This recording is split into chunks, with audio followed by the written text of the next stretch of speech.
Think Tank, Eric here, one half the Think Tank, and being a real estate investor, I enjoy creating sources of additional residual income, and just real estate. I just know it. I learned it a long time ago, and just there's nothing like coming across that great deal that essentially is going to have with multiple profit centers, right? And that's what real estate gives us, multiple profit centers. So does the policy. So it would only make sense to combine the two. We've talked about this on a number of occasions, and so for some of us, when I speak about this and using your private banking policy to catch rents, this might be just a reminder, and for others, it could potentially be a revelation. So let me just kind of start from there. So let's just say you have 3 rentals, okay?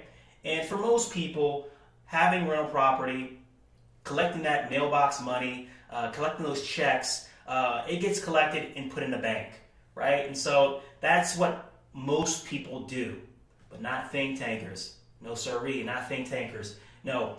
But let's just take that for a moment and just analyze that for just a moment here. So we take that money and we put it in the bank, and first, obviously, you've got to pay off the debt service, which is the mortgage, right? And after that, let's just say you're making $500 a month. Once you've paid off the mortgage and the debt service and pay the property management company if you have that, let's just say those 3 properties are giving you $500 a month. And let's just say you live in just an idealistic, utopic situation to where, you never have any vacancies for the next 5 years. Okay, you never have any fix-ups for the next 5 years. I know.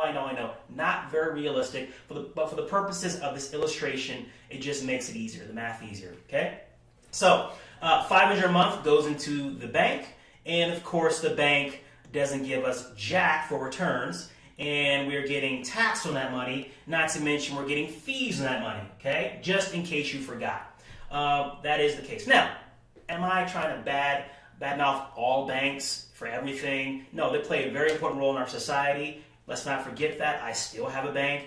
But the reason why I put some of my money in the bank are for the conveniences, like the bill pay, like the record-keeping aspect. So there are a number of conveniences, the ATM aspect, the ability to get money out of every street corner using my debit card.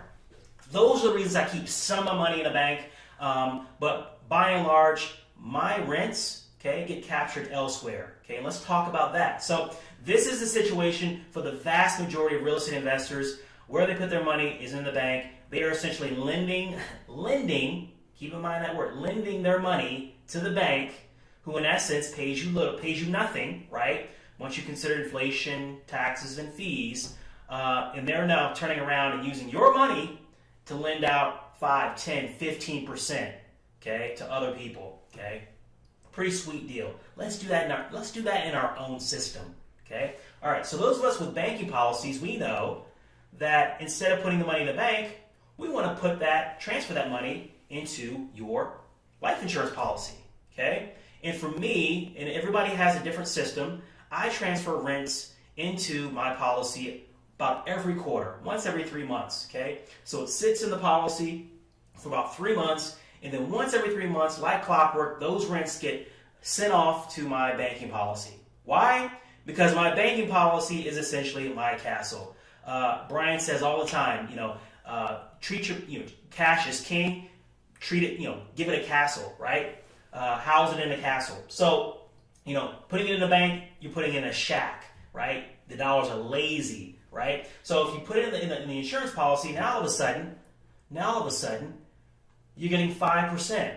That money's tax-free, all right? There are no fees. And so when you do the math over 5 years, instead of ending up with $30,000 in 5 years, now all of a sudden, you're putting $6,000 a year into the policy, okay? At 5% interest, over 5 years, you have $34,811, okay? Now let that sit for a second, all right?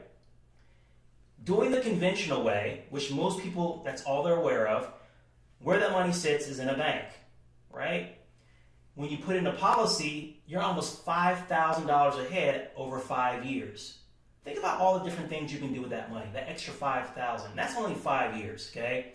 The idea with the banking policy is that we're looking at this over a long term. So over the next 20, 30, 40 years, your intention is to continue cycling your cash flow and your rents into the policy, having that grow, right? Having access to whenever you need it, whether it be for maintenance or vacancies, what have you, and still access to the money, still funneling it right back into the policy via your tenants, right? And that when everything's said and done, this is going to be your supplement to any already existing retirement you have on a tax-free basis, with no intentions of paying that money back into the policy. Okay, so again, it's either going to be a reminder or a revelation.